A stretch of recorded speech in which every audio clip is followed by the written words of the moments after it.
అందరికీ నమస్కారం. అవ్యక్తం 4 రాధికా బేబీ. ముందు భాగంలోని విజయ్కి హేమ పరిచయం అవుతుంది. ఊర్లో జరుగుతున్న అల్లర్ల వల్ల ఒక అపరిచితుల ఇంట్లోని తలదాచుకుంటారు. గొడవ కొంచెం సద్దుమణిగాక వారికి తెలిసిన వారు జూబ్లీహిల్స్లో ఉంటే అక్కడ ఇంటికి బయలుదేరారు. ఇప్పుడు ప్రస్తుత కథలోకి వెళ్దామా? నౌకరు పెరటి వైపుకి పరిగెత్తి లోపలికి వెళ్ళి తలుపు తీశాడు. విజయ్ అప్పటికే నడవలేకపోతున్న హేమకి చేయి ఆసరా ఇచ్చి లోపలికి తీసుకొచ్చాడు. లోపల పడక గదిలో నుంచి రాధిక బయటికి వచ్చింది. రాధిక గర్భవతి. తను భారంగా నడుస్తున్న తీరును బట్టి నిండు నెలలు అని తెలుస్తూనే ఉంది. రాధిక విజయ్ని చూస్తూ, విజయ్ వచ్చేశావా? రాత్రి ఈయన మెడ్రాస్ నుంచి ఫోన్ చేశారు. ఇప్పటికి చేరుకున్నావా అని నవ్వుతూ పలకరించింది. అదేంటి, ప్రసాద్ ఊర్లోనే ఉంటాన్నాడు కదా, లేడా అని అడిగాడు విజయ్. లేరు విజయ్, మెడ్రాస్ వెళ్ళారు. రాత్రే రావాల్సింది, ప్లేన్ చాలా లేట్ అయిందట. ఇక్కడ గొడవగా ఉందని రాలేదు. ఈరోజు రాత్రికి తప్పకుండా వస్తా అన్నారు. విజయ్ హేమని పరిచయం చేసి క్లుప్తంగా జరిగినది వివరించాడు. ఇదంతా విన్న రాధిక హేమని సాదరంగా లోపలికి ఆహ్వానించింది. ఏమంటున్నాడు మా మేనల్లుడు? రాధికని చూస్తూ అన్నాడు విజయ్. మామయ్యని చూడాలని తొందరగా ఉందట అంది రాధిక. అలా తన ఆరోగ్య పరిస్థితి గురించి అడిగి రూంలోకి వెళ్ళిపోయాడు విజయ్. గంట తర్వాత విజయ్ స్నానం చేసి వచ్చేసరికి హేమ అప్పటికే తను ఫ్రెష్ అప్ అయి రాధిక నైట్ గౌన్ ధరించి డైనింగ్ టేబుల్ దగ్గర కూర్చుంది. రాధిక టిఫిన్ ప్లేట్స్లో పెడుతూ, విజయ్, హేమ వైజాగ్లో ఉన్న మా పిన్ని ఆడపడుచు కూతురు వసంతకి క్లాస్మేట్ అట అంటూ చెప్పింది. అలా హేమ రాధిక వసంత గురించి కబుర్లు చెప్పుకుంటూ ఉన్నారు. ఇంతలో ఫోన్ వచ్చింది. రాధిక వెళ్ళి తీసి, హలో ఆనంద్, బాగున్నావా? విజయ్ ఇప్పుడే వచ్చాడు. ఇదిగో పిలుస్తున్నా, ఒక్క క్షణం. విజయ్ వెళ్ళి ఫోన్ తీసుకున్నాడు. హలో అను. అవును, ట్రైన్ లేట్ అయింది. చాలా గొడవగా ఉంది. రాత్రి ఇంటికి రాలేకపోయాను. అబ్బే, ప్రమాదం ఏమీ లేదు. ప్రసాద్ ఈరోజు మద్రాస్ నుంచి వస్తాడు. నేను ఇంటికి వచ్చే ముందు నీకు ఫోను హలో హలో అని అనసాగాడు. ఫోన్ డెడ్ అయింది. రాధిక ఎవరితో అయినా కబురు పెడదామా అంటే అక్కడ ఎవరూ లేరు. రాధిక నిట్టూరుస్తూ, మా అవతల రోడ్డులో ఉన్న ఫ్రెండ్ ఫోను నిన్ననే డెడ్ అయింది. మనిషితో కబురు చేస్తే ఆ లైన్ అంతా ఎవరో కట్ చేశారట. ఫోన్ లేకపోతే చాలా భయంగా ఉంది, ఎక్కడో అడవిలో ఉన్నట్టుగా ఉంది అని చెప్తూ రాధిక పనివాడిని పిలిచింది. హేమ కాలునొప్పికి కావలసిన మందుల వివరాలు పని అతనికి చెప్తుంది. ఇంతలో విజయ్ నేను తెస్తాను అంటూ వెళ్ళాడు. పావు గంటలో మందులు తెచ్చాడు. హేమ వేసుకుని నిద్రపోయింది. విజయ్ రాధిక కూర్చొని రేడియో వార్తలు వింటున్నారు. హేమ లేచి వచ్చింది. ముఖం కొంచెం తెరిపిగా ఉంది. బాధ తగ్గినట్లుంది. ఇప్పుడు కాలు కాస్త నడవనిస్తుంది. రేడియో వార్తల్లో నగర పరిస్థితి నిన్న కంటే ఘోరంగా ఉందని, నగరం మొత్తం కర్ఫ్యూ గుప్పెట్లో ఇమిడి ఉందని చెప్పారు. పౌరులు తీసుకోవలసిన జాగ్రత్తల గురించి హెచ్చరిస్తున్నారు. రాధిక నిట్టూరుస్తూ, అమ్మో, ఆయన ఊర్లో లేరు. మీరు వచ్చారు కాబట్టి సరిపోయింది, లేకపోతే భయంతో చచ్చిపోయేదాన్ని అని భయపడుతూ అంది. మర్నాడు ఉదయం 8-10 గంటల మధ్య కర్ఫ్యూ సడలించారు. విజయ్ మోటార్ సైకిల్ ఇవ్వటానికి బయలుదేరాడు. ఇప్పుడు ముంచుకుపోయిందేముంది, తర్వాత ఇవ్వచ్చు కదా అంది రాధిక. ఇంట్లో కూర్చుని ఏం చేస్తాం అంటూ విజయ్ మోటార్ సైకిల్ తీసుకుని వెళ్ళిపోయాడు. 10 గంటలవుతుంది. విజయ్ రాలేదు. రాధిక మాటిమాటికి టైం చూస్తుంది. చెబితే వినలేదు. ఈ ఫోన్ ఒకటి ఇప్పుడే డెడ్ అయి కూర్చుంది. రాధిక ముఖం ఒడిలి భారంగా ఉంది. హేమ రాధిక ముఖం చూస్తూ, నర్సింగ్ హోమ్ దగ్గరేనా అని అడిగింది. రాధిక కొంచెం దూరంగా ఉంది అంటూ దాని వివరాలు చెప్పగానే, సరే, విజయ్ రాగానే ముందు నర్సింగ్ హోమ్కి వెళ్ళిపోదాం అంది హేమ. కానీ ఆ నర్సింగ్ హోమ్ కర్ఫ్యూ ఏరియాలో ఉంది. అయినా హేమ, ఇంకో వారం టైం ఉందని చెప్పారు డాక్టర్. అందుకనే ఆయన ధైర్యంగా మెడ్రాస్ వెళ్ళారు. అమ్మేమో అన్నయ్యకి యాక్సిడెంట్ అయి హాస్పిటల్లో ఉండడం వల్ల కిందటి వారమే రావాల్సింది, కానీ రాలేదు. మా ఆడపడుచు ఉంది, కానీ వాళ్ళు నాగార్జున సాగర్ వెళ్ళారు. ఇదిగో ఈ గొడవల వల్ల రాలేకపోయారు. అలా సాయంత్రం అయింది. అప్పుడు విజయ్ వచ్చాడు. అతని ఎడమ చెయ్యి అంతా రక్తంతో తడిసిపోయింది. ముఖం బాగా అలసటగా ఉంది. రాధిక ఏమైంది అంటూ ఆదుర్దగా ఎదురొచ్చింది. తిరిగొస్తుంటే దారిలో గొడవగా ఉంది. తప్పించుకొని వస్తుంటే ఎవరో కత్తితో పొడిశారు అంటూ చెప్పాడు విజయ్. అయ్యో, డాక్టర్ దగ్గరికి వెళ్ళటానికి కూడా లేదు, ఇప్పుడెలా అంటూ రాధిక కంగారు పడింది. హేమ విజయ్ని కుర్చీలో కూర్చోపెట్టి, 10 నిమిషాల్లో విజయ్ గాయం తుడిచి కట్టుకట్టేసింది. రాధిక ఫ్రూట్ జ్యూస్ తెచ్చిస్తూ, పొద్దుట్నుంచి భోజనం కూడా లేదు. వద్దంటే వినకుండా వెళ్ళావు. ఉండు, క్షణంలో అన్ని వేడి చేస్తాను, భోజనం చేద్దువు గాని అంటూ వంటింట్లోకి వెళ్ళింది. హేమ, విజయ్ కుర్చీల్లో ఒకరికి ఎదురుగా ఒకరు కూర్చున్నారు. విజయ్ హేమ నగలు తీసి డైనింగ్ టేబుల్ మీద పెట్టాడు. నాకు మీరెళ్ళిన తర్వాత అనిపించింది వీటి కోసమే మీరు ముఖ్యంగా వెళ్ళుంటారని. ఈ వెళ్ళటం వల్లనే కదా మీకు ఈ దెబ్బ తగిలింది అని అంది హేమ. వాళ్ళ మోటార్ సైకిల్ వాళ్ళకి వెళ్ళింది, మీ నగలు మీకు వచ్చాయి. విజయ్ కంఠంలో ఏదో అప్పు తీరిపోయినట్టుగా ఉంది. హేమ దిద్దులు పెట్టుకుని గొలుసు వేసుకుంది. వంటింట్లోకి వెళ్ళిన రాధిక చాలాసేపటి వరకు బయటికి రాలేదు. హేమ లేచి వంటింట్లోకి వెళ్ళి చూసింది. రాధిక కిచెన్ ప్లాట్ఫామ్ గట్టిగా చేతులతో పట్టుకొని నిలబడి ఉంది. హేమ తనని చూస్తూ కంగారుగా, నర్సింగ్ హోమ్కి వెళ్దామా అని అడిగింది. ఎలా వెళ్తాం హేమ, ఫోన్ డెడ్ అయింది, అంబులెన్స్ రాదు, మా కారు మా ఆడపడుచు నాగార్జున సాగర్ తీసుకెళ్ళింది అంటూ భారంగా చెప్పింది రాధిక. హేమ చిన్నగా రాధికని తీసుకొచ్చి కుర్చీలో కూర్చోపెట్టింది. కొద్దిసేపటికి రాధిక మామూలుగానే అయింది. చాలా చీకటి పడింది. విజయ్కి హేమ ఇచ్చిన నిద్ర మందు వల్ల నిద్ర గాఢంగా పట్టేసింది. ఉన్నట్టుండి ఎవరో గట్టిగా భుజాలు పట్టి కుదిపేస్తున్నట్టుగా అయింది. ఇలికిపాటుగా కళ్ళు తెరిచి చూశాడు. విజయ్, త్వరగా లేవాలి, అర్జెంట్. ఏమైంది? అతను లేవబోతూ మత్తుగా అడిగాడు. హేమ అతని 2 చేతులు పట్టి లాగి కూర్చోపెట్టింది. అతను హేమెవరో గుర్తుపట్టనట్టు అయోమయంగా ఎక్స్క్యూజ్ మీ అంటున్నాడు. విజయ్, త్వరగా రావాలి, రాధికకి బాగా నొప్పులొస్తున్నాయి, క్విక్. హేమ అతన్ని మంచం మీద నుంచి లాగుతోంది. విజయ్కి మెలకువ వస్తుంది కానీ లేవలేకపోతున్నాడు. డైనింగ్ హాల్లోకి వచ్చి ఇక నడవలేనట్టు అక్కడ కుర్చీలో కూర్చుండిపోయి తల వంచుకున్నాడు. ఉన్నట్టుండి ఎవరో ముఖం చేత్తో ఎత్తారు.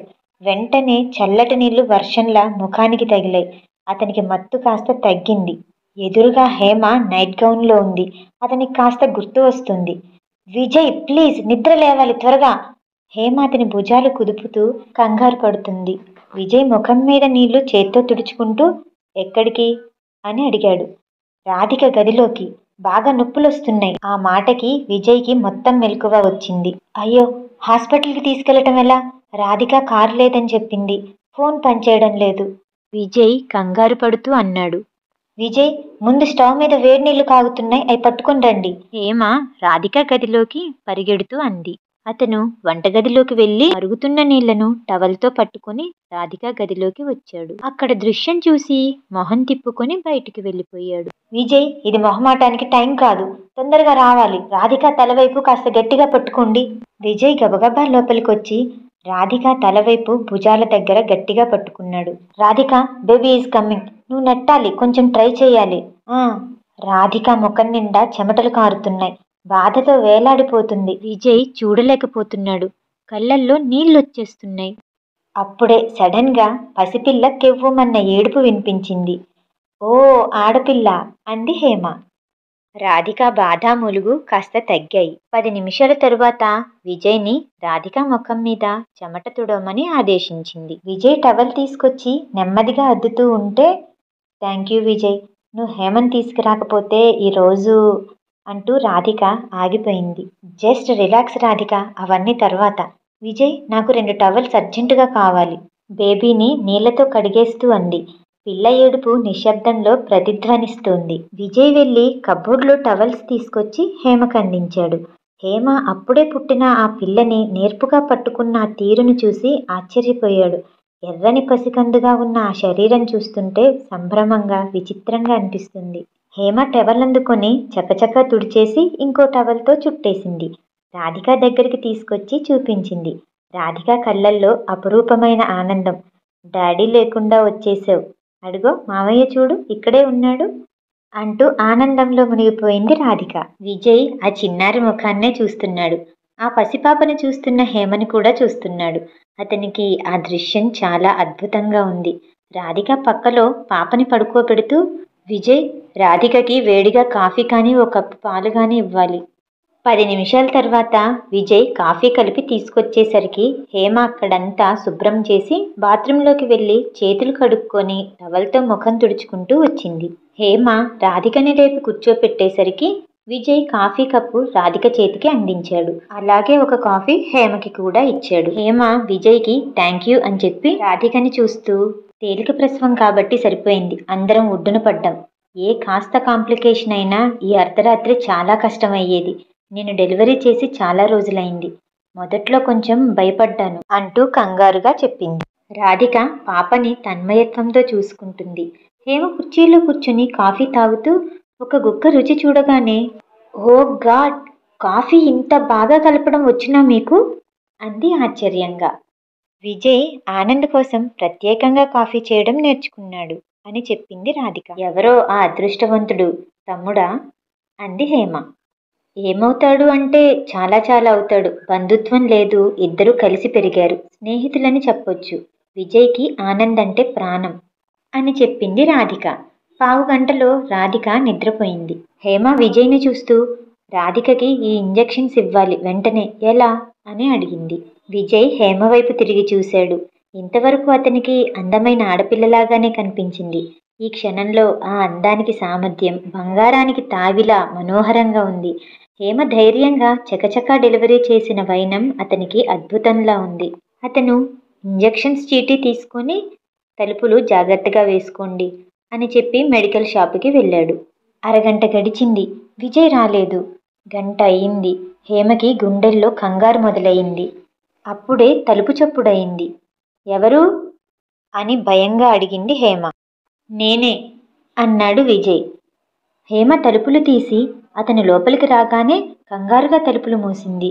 హేమ భయాన్ని కంగారుని చూసి, ఏమైంది అంటూ అడిగాడు. ఏం కాలేదు. ఇంజెక్షన్స్ అవసరమే, కానీ మీ క్షేమం కూడా అవసరమే. మీరు తిరిగి వచ్చే వరకు క్షణం ఒక యుగంలా ఉంది. మీకు మీకు ఏదైనా జరిగితే ఆ బాధ జన్మలో నన్ను సరిగ్గా ఉండనిచ్చేదే కాదు. ఆ మాటలు వినగానే విజయ్ ఆశ్చర్యంగా చూస్తున్నాడు. అతను మౌనంగా ఇంజెక్షన్స్ అందించాడు. హేమ రెండు చేతులు పట్టుకుని థ్యాంక్ గాడ్ అంటూ ఆ ఇంజెక్షన్స్ తీసుకుని లోపలికి వెళ్ళిపోయింది. హేమ చేతులు వదిలేసిన ఆమె స్పర్శ అతని చేతులకి అలాగే ఉండిపోయింది. తన గురించి ఆనంద్ తప్ప ఇంకెవ్వరూ ఆదుర్తపడలేదు. విజయ్ హేమని తలుచుకుంటూ అలా నిద్రలోకి వెళ్ళిపోయాడు. మర్నాడు సాయంత్రం ప్రసాద్ వచ్చేశాడు. రాధిక సుఖప్రసవం అవ్వటం, కూతురు పుట్టటం అతనికి ఆనందం అనిపించింది. కర్ఫ్యూ కొన్ని గంటలు తీసినా ఇంకా ఉంది. థ్యాంక్స్ హేమగారు, మీ రుణం నేను జన్మలో తీర్చుకోలేను. హేమకి చేతులు జోడిస్తూ అన్నాడు ప్రసాద్. ఆ థ్యాంక్స్ ఏదో అతనికి చెప్పండి, తనే కదా నేనిక్కడికి రావటానికి కారణం అంటూ హేమ విజయ్ని చూపించింది. విజయ్ మా మనిషే అని ప్రసాద్ అనగానే, హేమ కూడా ఇప్పుడు మన మనిషే అంది రాధిక. విజయ్కి ఆ తరువాత తనకి తగిలిన గాయం వల్ల బాగా జ్వరం వచ్చేసింది.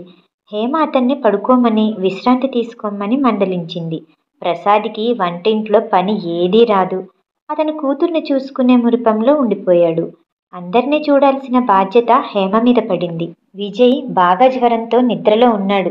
చేతికి ఏదో చురుక్కమన్నట్టు అయ్యి కళ్ళు తెరిచాడు. ఎదురుగా హేమ ముఖం చిరునవ్వుతో కనిపించింది. సారీ, మెలకు వచ్చేసిందా? చాలా మెల్లగా ఇచ్చాను ఇంజెక్షన్ అని సిరంజిని చూపిస్తూ అంది. ఎలా ఉంది విజయ్ అంటూ ప్రసాద్ పలకరించాడు. విజయ్ బాగానే ఉంది అన్నట్టు తల ఊపాడు. బాగానే ఉన్నావులే, కాకపోతే జ్వరం చాలా ఉంది, రెస్ట్ తీసుకో అన్నాడు ప్రసాద్. ప్రసాద్, ఆనంద్కి ఫోన్ చేయాలి. విజయ్ పెదవులు అస్పష్టంగా కదిలాయి. అన్ని ఫోన్లు డెడ్. ఇక్కడున్నావని ఆనంద్కి తెలుసు కదా, వర్రీ అవ్వడులే. హేమ రాధికని విజయ్ అంతగా కలవరిస్తున్న ఆ ఆనంద్ ఎక్కడుంటాడని అడిగింది. రాధిక క్లుప్తంగా విజయ్ గురించి చెప్పింది. తల్లి ఆత్మహత్య చేసుకుని చనిపోతే దీక్షితులు గారు తీసుకురావటం, విజయ్ ఆనంద్తో కలిసి పెరగటం, వయసు పెరుగుతున్న కొద్దీ ఆనంద్ విజయ్ ప్రాణమిత్రులుగా మారిన సంగతి హేమకి చెప్పింది. హేమకి కర్ఫ్యూ రోజు రాత్రి సంఘటన గుర్తుకొచ్చింది. ఆడపిల్ల అర్ధరాత్రి ఒంటరిగా దగ్గరికి వచ్చినప్పుడు హద్దు మీరకుండా ఉన్న అతని మర్యాద స్త్రీ పట్ల అతనికి గల గౌరవ మర్యాదలని చూపిస్తుంది. తడబాటు లేని అతని నిగ్రహానికి మూల కారణం అతను స్త్రీ పట్ల పెంచుకున్న మర్యాద. ఆ విషయం హేమకి అర్థమవ్వగానే అతనంటే అభిమానం కలగసాగింది. విజయ్ తనకి ఎంతో ఇష్టమైన పేరు. చిన్నప్పుడు నా భర్తగా వచ్చే వ్యక్తి పేరు ఏదైనా సరే నేను అతనికి విజయ్ అని మార్చేస్తాను అని పందెం కాయటం గుర్తొచ్చింది. 2 రోజులు తప్పనిసరిగా ప్రసాద్ ఇంట్లో విజయ్ హేమ ఉండిపోవలసి వచ్చింది. విజయ్ గాయం కూడా తగ్గిపోవచ్చింది. హేమ బాగా ఆరోగ్యకరమైన శరీరం అంటూ అభినందించింది. అలా 2 రోజులు గడిచిన తరువాత టీవీలో మధ్యాహ్న వార్తల్లో చెప్తున్నారు, సాయంత్రం 3 నుంచి కర్ఫ్యూ ఎత్తివేస్తున్నట్టు. హమ్మయ్య, నేనింక బయలుదేరుతాను అంటూ ఆనందంగా చెప్పింది హేమ. ప్రసాద్ ఇంకా 2 రోజులు ఉండమని అడిగాడు. కానీ హేమ మా అమ్మ అక్కడెంత కంగారు పడుతుందో అంటూ బయలుదేరింది. ప్రసాద్ విజయ్తో హేమని కారులో దింపి రమ్మని చెప్పాడు. హేమ బయలుదేరుతుంటే రాధిక హేమని ఒక్క నిమిషం ఆగమని కుర్చీలో కూర్చోపెట్టింది. ఆ పక్కనే ప్రసాద్ని కూడా కూర్చోమ్మని చెప్పి రాధిక కొత్త బట్టలు పాప చేత్తో తాకించి హేమకిచ్చింది. హేమ తిరస్కరిస్తూ లేవబోతుంటే రాధిక లేవనీయలేదు. బలవంతంగా ఆపుతూ, హేమ ప్లీజ్, మా సంతోషం కాదనొద్దు అంటూ బతిమాలింది.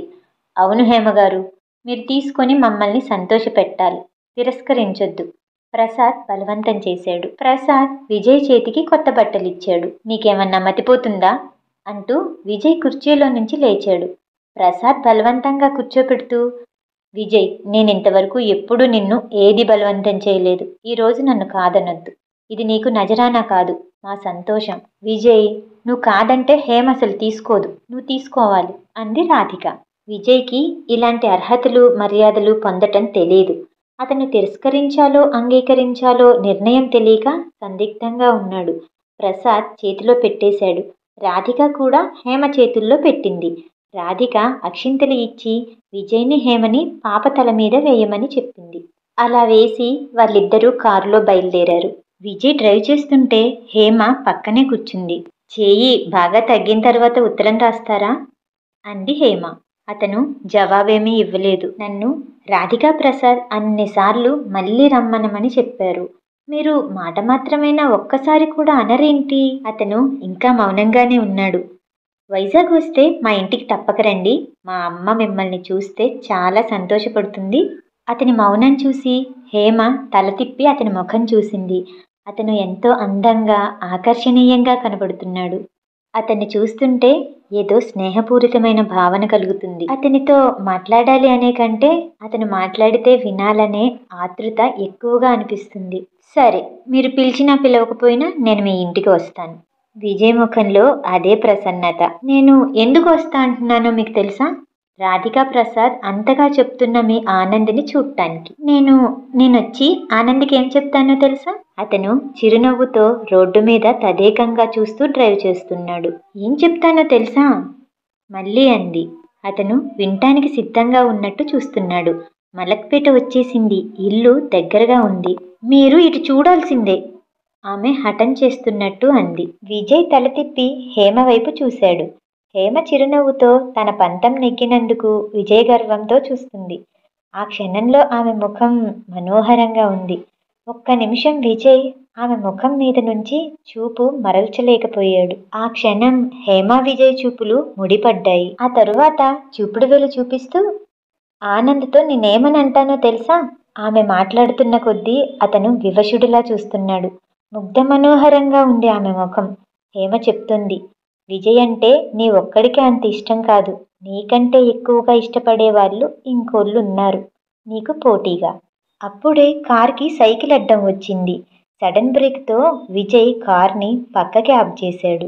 మాట్లాడుతూ యథాలాపంగా ఉన్న హేమ ముఖం విజయ్ భుజానికి కొట్టుకుంది.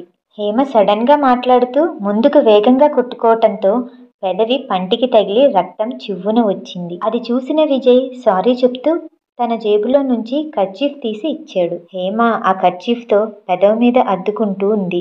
ఇంతలో ఇల్లు రానే వచ్చింది. కారు హేమ చెప్పిన ఇంటి ముందు ఆగింది. ఇద్దరూ ఒక క్షణం మౌనంగా కూర్చున్నారు. నాకు తెలుసు మీరేమనుకుంటున్నారో, నేను చాలా ఎక్కువ మాట్లాడేశాను కదూ అంది హేమ. అతని మొహంలో చెక్కు చెదరని గాంభీర్యమే తప్ప అతను అంగీకరించలేదు, ఖండించలేదు. మళ్ళీ హేమనే, రండి, నేనెక్కడున్నానో ఎవరితో ఉన్నానో పిన్నికి తెలిస్తే బాగుంటుంది. అతను దిగి ఆమె వెంట వచ్చాడు. కాలింగ్ బెల్ వినగానే వచ్చి తలుపు తెరిచిన పెద్దామె హేమని చూడగానే ఆశ్చర్యానందాలతో ఒక్కసారిగా 2 చేతులు చాస్తూ హేమని గట్టిగా కౌగిలించుకుంది. హేమా, ఏమైపోయావమ్మా? ఎక్కడున్నావు? హడలి చస్తున్నాం. అమ్మ ఫోన్ చేసి ఒకటే ఏడుపు. పిన్ని, క్షేమంగా ఉన్నాను, సంతోషంగా ఉన్నాను. ఇదిగో విజయ్ నన్ను రక్షించారు. హేమ విజయ్ రాధిక ఇంటికి తీసుకెళ్లిన వైనం చెప్పింది. హేమ పినతల్లి విజయ్కి చాలా మర్యాదలు చేసింది. భోజనానికి ఉండమని ఎంత బలవంతం చేసినా విజయ్ మొహమాట పడుతూ వద్దని చెప్పి బయలుదేరాడు. అప్పటికే రాత్రి అయింది. హేమ అతన్ని పంపించడానికి వాకిట్లోకొచ్చింది. మళ్ళీ మనం కలుస్తున్నామా? అంది హేమ. అతను వెళ్ళబోతున్నవాడు ఆగి వెనక్కి తిరిగి వచ్చాడు. హేమ ఆనందంగా అతను నోటి వెంట వచ్చే సమాధానం కోసం ఎదురుచూస్తుంది. అతను హేమ ముఖంలోకి చూస్తూ నిస్సంకోచంగా చెప్పాడు, మనం మళ్ళీ కలవటం లేదు అనేసి చకచకా కారు వైపు వెళ్ళిపోయాడు. విజయ్ కార్ని స్టార్ట్ చేసి బయలుదేరుతూ అప్రయత్నంగా వెనక్కి తిరిగి చూశాడు. హేమ చంద్రకాంత శిల్పంలా నిలబడి నిశ్చేష్టురాలై చూస్తుంది. ఆమె ముఖంలో భావం అతనికి బాగా అర్థమైంది. అతను అనుకున్నదే జరిగింది. ఏదో భరించలేని బాధ గుండెల్లో మెలిపెట్టినట్టు, తట్టుకోలేనట్టుగా ఉంది. ఆ బాధని అతను పంటి బిగువన అణిచేశాడు. ఒక సుకుమారి స్నేహ పరిమళం అతను చెయ్యి అందుకోవడానికి ముందుకు వచ్చింది.